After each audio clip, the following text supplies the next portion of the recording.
بسم اللہ الرحمن الرحیم۔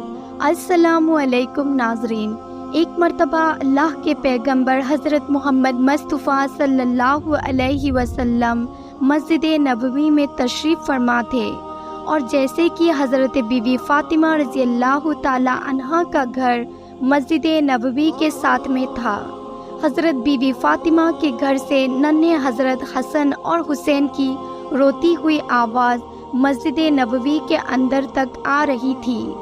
آپ صلی اللہ علیہ وسلم نے جیسے ہی حسن اور حسین کی رونے کی آواز سنی تو آپ صلی اللہ علیہ وسلم کی آنکھیں نم ہو گئی، آپ بے چین ہو گئے اور حضرت فاطمہ کے گھر تشریف لے گئے۔ آپ صلی اللہ علیہ وسلم نے دروازے پر کھڑے ہو کر فرمایا، بیٹی فاطمہ، میں آپ کے گھر کے اندر آنا چاہتا ہوں۔ تو اندر سے آواز آئی۔ بی بی فاطمہ رضی اللہ تعالی عنہا نے گھر کے اندر سے فرمایا، اے بابا جان، اندر آنے سے پہلے اپنا چادر مبارک اندر پھینک دے۔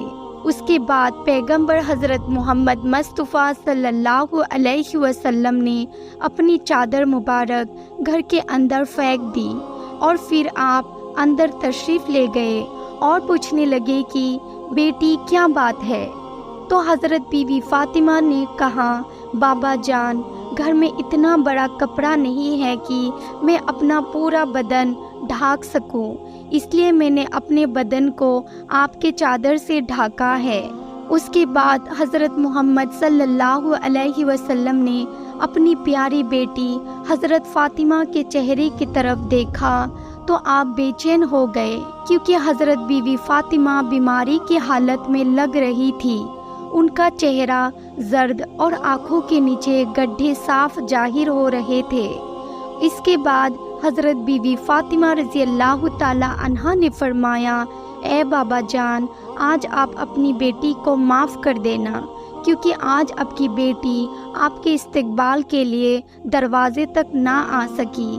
کئی دنوں سے لگاتار بھوکا رہنے کی وجہ سے آپ کی بیٹی کا جسم اتنا کمزور ہو چکا تھا کہ ابھی وہ اٹھنے کے قابل بھی نہیں ہے۔ یہ سن کر اللہ کے رسول صلی اللہ علیہ وسلم کے آنکھوں میں آنسو آ گئے۔ اس کے بعد بی بی فاطمہ نے فرمایا، بابا جان، حکم فرمائیے۔ اللہ کے رسول صلی اللہ علیہ وسلم نے فرمایا، فاطمہ، میں مسجد میں تھا اور مسجد کے اندر بار بار حسن اور حسین کے رونے کی آواز آ رہی تھی۔ حسن اور حسین کی رونے کی آواز نے مجھے بے چین کر دیا، اس لیے میں تمہارے گھر آ پہنچا۔ فاطمہ، ننھے حسن اور حسین کیوں رو رہے ہیں؟ حضرت فاطمہ نے فرمایا، بابا جان، 2 دنوں سے حسن اور حسین نے بھی کچھ نہیں کھایا ہے۔ یہ سن کر پیغمبر حضرت محمد صلی اللہ علیہ وسلم نے فرمایا، فاطمہ، حسین بہت چھوٹا ہے، یہ تو ابھی دودھ پیتا ہے، اس کو آپ دودھ پلا دیجئے، یہ خاموش ہو جائے گا، اور حسن کو میں اپنے کاندھوں پر سوار کر لیتا ہوں، اس سے یہ بھی آرام پائے گا۔ بات جب یہاں تک آ پہنچی تو حضرت بی بی فاطمہ رضی اللہ تعالی عنہا زاروں قطار رونے لگی۔ تو اللہ کے رسول صلی اللہ علیہ وسلم نے فرمایا، فاطمہ، اب کیوں رو رہی ہو؟ تو حضرت بی بی فاطمہ نے فرمایا، بابا جان، مسلسل فاقوں کی وجہ سے میرا دودھ بھی خشک ہو چکا ہے، میں نے حسین کو اپنا دودھ بھی کیسے پلاؤں؟ بس جیسے ہی اللہ کے رسول صلی اللہ علیہ وسلم نے اپنی بیٹی سے یہ سنا تو حسین کو اپنی گود میں اٹھا لیا اور اپنی مبارک زبان کو حسین کو چوسنا شروع کر دیا۔ جیسے ہی امام حسین نے رسول اللہ صلی اللہ علیہ وسلم کی زبان مبارک کو چوسنا شروع کیا تو ان کو آرام مل گیا۔ اس کے بعد پیغمبر حضرت محمد صلی اللہ علیہ وسلم نے اپنے نواسے حضرت حسن کو اپنے کاندھوں پر اٹھایا اور کو اپنے کاندھوں پر سوار کر لیا۔ کچھ ہی دیر میں انہوں نے بھی آرام پایا۔ اتنے میں مسجد نبوی سے اذان کی آواز گونجنے لگی۔ فاطمہ نے اپنا مصلی بچھایا اور نماز کے لیے کھڑی ہو گئی۔ اتنے میں آپ صلی اللہ علیہ وسلم نے دیکھا کہ فاطمہ نماز پڑھتے پڑھتے گر گئی ہے، تو آپ صلی اللہ علیہ وسلم دوڑتے ہوئے اپنی بیٹی کے پاس پہنچے اور پوچھنے لگے کہ بیٹی کیا ہوا؟ تو یہ سن کر حضرت بی بی فاطمہ رضی اللہ تعالی عنہا رونے لگی اور کہنے لگی، بابا جان، آج آپ کی بیٹی کا یہ چوتھے دن کا فاقہ ہے، 4 دن ہو گئے ہیں، میں نے کچھ بھی نہیں کھایا ہے، یہاں تک کہ کھجور کا ایک دانہ بھی نہیں کھایا ہے، اس لیے کمزوری کی وجہ سے گر گئی ہوں۔ پھر آپ صلی اللہ علیہ وسلم نے دیکھا کہ بیٹی کے پیٹ پر 3 پتھر بندھے ہوئے ہیں، تو آپ صلی اللہ علیہ وسلم نے پوچھا، بیٹی یہ کیا ہے؟ تو حضرت فاطمہ رضی اللہ تعالی عنہا نے فرمایا، بابا جان، آج آپ کی بیٹی کا چوتھے دن کا فاقہ ہے، اور ہر ایک دن کے اعتبار سے میں نے اپنے پیٹ پر ایک پتھر باندھا ہے۔ پہلے دن جب میں بھوکی رہی تو میں نے اپنے پیٹ پر ایک پتھر باندھ لیا، پھر دوسرے دن دوسرا پتھر باندھ لیا، اور پھر تیسرے دن تیسرا پتھر باندھ لیا۔ یا رسول اللہ صلی اللہ علیہ وسلم، اس طرح میں نے 3 دن سے 3 پتھر اپنے پیٹ پر باندھ لیے ہیں۔ تو یہ سن کر اللہ کے رسول صلی اللہ علیہ وسلم نے فرمایا، بیٹی اپنا مسلح اٹھا۔ حضرت فاطمہ نے اپنا مسلح اٹھایا تو دیکھا کہ نیچے سونے کی ڈھیر لگی ہوئی ہے۔ آپ فرمانے لگے، بیٹی جتنا چاہے اتنا اٹھا لو، مگر کل قیامت کے دن اس کا حساب دینا ہوگا۔ یہ سن کر حضرت فاطمہ نے اس سونے کے ڈھیر پر تھوک کر اپنا مسلح رکھ دیا۔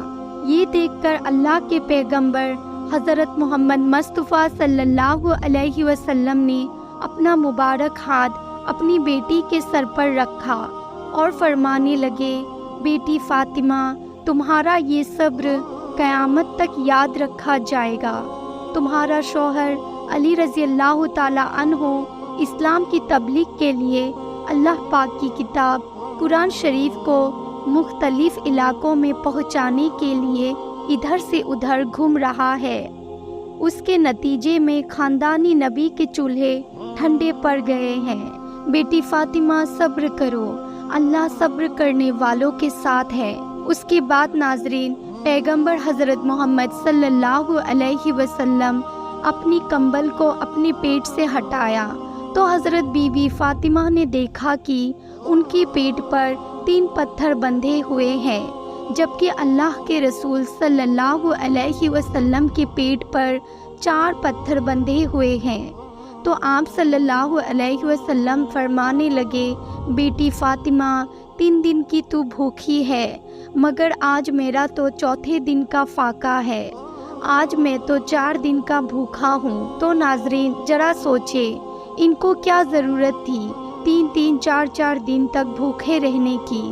اگر آپ چاہتے تو دنیا بھر کے خزانے آپ کو مل جاتے، اگر آپ چاہتے تو آپ جنت سے کھانا بھی منگا لیتے، لیکن ایسا کرنے کی وجہ یہ تھی، یعنی اپنے پیٹ پر پتھر باندھنے کی وجہ یہ تھی، بھوکا رہنے کی وجہ یہ تھی کہ اپنی امت کے لوگ اپنی غریبی کی وجہ سے اپنی آبرو کا سودا نہ کرے، اپنے ایمان کا سودا نہ کرے۔ اس وجہ سے آپ نے 3 4 دن تک بھوکا رہ کر دنیا والوں کو دکھایا، پیٹ پر پتھر باندھ کر دنیا کو سکھایا۔ اس کے بعد حضرت محمد مصطفیٰ صلی اللہ علیہ وسلم مسجد نبوی کی طرف تشریف لے گئے اور جا کر نیچے فرش پر ہی بیٹھ گئے۔ وہیں پر پاس میں حضرت ابو بکر صدیق رضی اللہ تعالی عنہ بھی بیٹھے ہوئے تھے۔ اتنے میں آپ نے دیکھا حضرت عمر فاروق رضی اللہ تعالی عنہ بھی مسجد میں تشریف لے آئے۔ ان کو دیکھتے ہی حضرت ابو بکر صدیقی نے فرمایا، اے فاروق اعظم، ابھی تو نماز کا وقت ہی نہیں ہوا ہے، تو پھر اس وقت آپ کیوں تشریف لائے ہو؟ تو حضرت فاروق اعظم نے فرمایا، اے ابو بکر، آج 3 دن کا فاقہ ہے، یہ 3 دن کی بھوک نے بے حال کر دیا ہے، اسی لیے میں گھر سے باہر نکل آیا ہوں۔ یہ سن کر حضرت ابو بکر صدیق رضی اللہ تعالیٰ عنہ نے فرمایا، اے فاروق اعظم، آج تو ہمارے پیارے نبی صلی اللہ علیہ وسلم کے 5ویں دن کا فاقہ ہے۔ اس کے بعد آپ تینوں حضرت ایوب انصاری رضی اللہ تعالیٰ عنہ کے گھر تشریف لے گئے۔ پتہ چلا حضرت ایوب انصاری تو گھر میں ہی نہیں ہے، تو آپ واپس چلنے لگے۔ پھر اندر سے آواز آئی، اندر تشریف لے آئے۔ پھر حضرت ایوب انصاری کی بیوی نے آپ کے لیے کھانا پکایا اور آپ کے سامنے رکھ دیا۔ پھر اللہ کے رسول صلی اللہ علیہ وسلم نے ایک روٹی پر تھوڑا سالن رکھا اور فرمایا کہ آج میرا 5ویں دن کا فاقہ ہے، پتہ نہیں میری بیٹی فاطمہ کا کتنا دن کا فاقہ ہوگا، پہلے میں یہ روٹی اپنی فاطمہ کو دے کر آؤں، پھر میں کھانا کھاؤں گا۔ حضرت بی بی فاطمہ رضی اللہ تعالی عنہا پیغمبر حضرت محمد مصطفیٰ صلی اللہ علیہ وسلم کی بیٹی ہونے کے باوجود آپ کے پاس دنیاوی دولت میں سے کچھ بھی نہیں تھا۔ سادگی میں آپ ایک مثال تھی۔ اپنے ماں سے ملے تمام زیور اپنے اللہ کی راہ میں تقسیم کر دی۔ آپ اپنے گھر میں چکی پیسنے سے لے کر گھر کا ہر کام اپنے ہاتھوں سے انجام دیتی تھی۔ گھر میں بستر کے نام پر ایک اونٹ کی سوکھی کھال تھی، جس پر آپ کا اونٹ دن میں چارہ کھاتا تھا اور رات میں وہی کھال آپ کے سونے میں کام آتی تھی۔ آپ نے اپنی زندگی میں کبھی بھی اپنے شوہر حضرت علی رضی اللہ تعالی عنہ کو کسی بھی چیز کے لیے کبھی بھی فرمائش نہیں کی۔ آپ دنیا کے تمام عورتوں کے لیے ایک مثال ہے اور ہر عورت کو آپ سے سیکھ لینی چاہیے اور اپنی زندگی حضرت فاطمہ رضی اللہ تعالی عنہا کے نقشے قدم پر چلنا چاہیے۔ انشاءاللہ وہ عورت دونوں جہانوں میں کامیاب ہو جائے گی۔ تو ناظرین، امید کرتی ہوں آج کی یہ ویڈیو آپ لوگ کو پسند آئی ہوگی۔ اگر ویڈیو اچھی لگی ہو تو اس ویڈیو کو لائک کریں اور میرے چینل کو سبسکرائب کریں۔ تو ملتے ہیں اگلے ویڈیو میں، تب تک کے لیے اپنا خیال رکھیں۔ اللہ حافظ۔